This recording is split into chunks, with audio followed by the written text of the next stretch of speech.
Hola a todos, ahora me encuentro acompañada de José Manuel Silva, él es PM del Fondo Líder y además director de inversiones de la Larraín Vial Asset Management.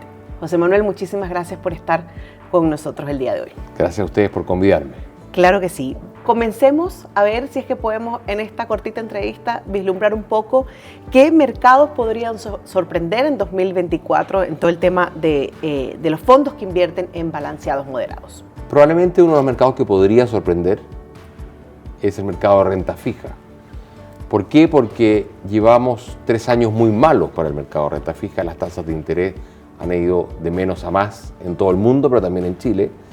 Eso ha afectado fuertemente el mercado de renta fija, sobre todo los bonos más conservadores, ¿no es cierto? Los bonos del Tesoro en Estados Unidos y los bonos del Tesoro del gobierno en Chile.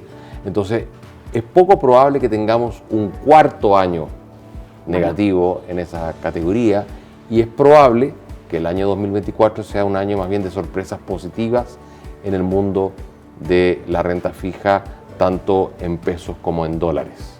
Ahora, en un contexto que hemos visto durante 2023, tasas altas, inflación y ahora un conflicto geopolítico Israel-Palestina, ¿qué tanto impacto pudiera tener esto justamente en las inversiones en fondos mutuos?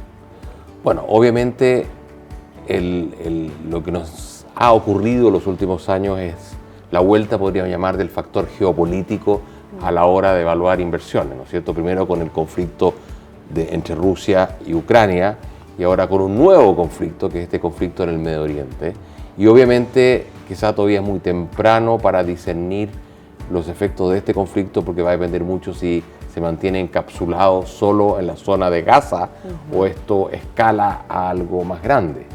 El escenario base es que esto se mantenga encapsulado, pero en la medida que esto escale, obviamente puede tener efectos muy nocivos, sobre todo en lo que es el precio del petróleo, porque esa es una zona muy productora de petróleo y ya hoy el mercado del petróleo está bastante apretado, todos los precios de la energía han ido subiendo durante todo este año, entonces eso podría empeorar esa situación y obviamente el alza del precio del petróleo significa que probablemente también le hace más difícil a los bancos centrales bajar las tasas de interés por el tema de la inflación.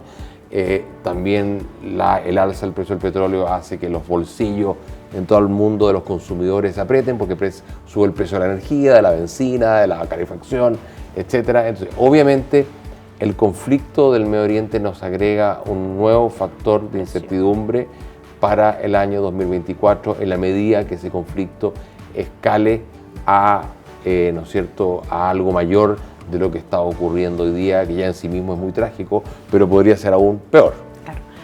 Es complejo hacer predicciones cuando nos hemos visto en un mundo COVID, guerra Rusia-Ucrania, ahora también el conflicto Palestina. Sin embargo, sí quisiera preguntarle, ¿qué oportunidades y qué riesgos podemos estar viendo pensando precisamente en 2024? Claro, bueno, una de las oportunidades que vemos es lo que hablábamos en el punto 1, ¿no es cierto?, en la medida en que los bancos centrales se sientan cómodos en poder iniciar un periodo de baja de tasa de interés, estamos hablando de los países desarrollados, y que eso obviamente también repercute en los países en desarrollo como Chile, porque hoy día el Banco Central de Chile de alguna manera está restringido en cuánto puede bajar sus tasas, dado lo que pasa en Estados Unidos, que no hay baja de tasa. Entonces, en la medida en que el Banco Central de Estados Unidos y el Banco Europeo puedan empezar un ciclo de baja tasa de interés, eso genera una oportunidad y probablemente eso es una buena noticia, sobre todo para los mercados emergentes, o sea, para países como Chile, para lo que es Asia emergente, Latinoamérica, etc. ¿Y cuáles son los riesgos? Bueno, los riesgos es justamente lo que hablábamos antes, el tema geopolítico, el tema de la inflación, ¿no es cierto? En la medida en que la inflación, sobre todo en los países desarrollados, no ceda a la velocidad que se espera hoy, o sea que todos esperamos que la inflación empiece a caer porque los bancos centrales han estado subiendo la tasa de interés, en la medida que esa inflación baje más lentamente, sea porque la actividad económica en Estados Unidos está más fuerte que lo previsto o porque hay un shock en el mercado de la energía, por ejemplo, ¿no es cierto?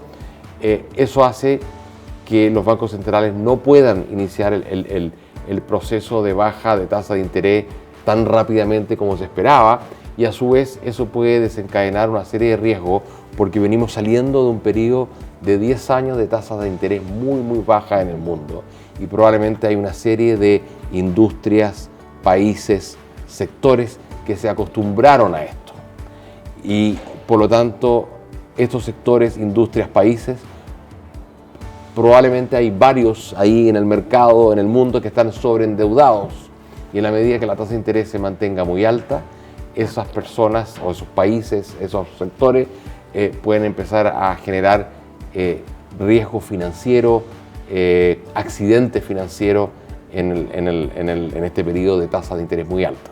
Así que queda esperar entonces a que veamos una tranquilización quizás del mercado. Claro, aquí yo te diría que la clave es ver en qué momento el Banco Central de Estados Unidos fundamentalmente puede empezar a bajar sus tasas de interés y en qué medida también los riesgos geopolíticos que estamos visualizando por lo menos se aminoren y no escalen a niveles mayores.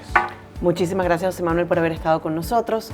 Como les dije, estuve acompañada de José Manuel Silva, PM del Fondo Líder, pero también director de inversiones de la LarrainVial Asset Management. Muchísimas gracias.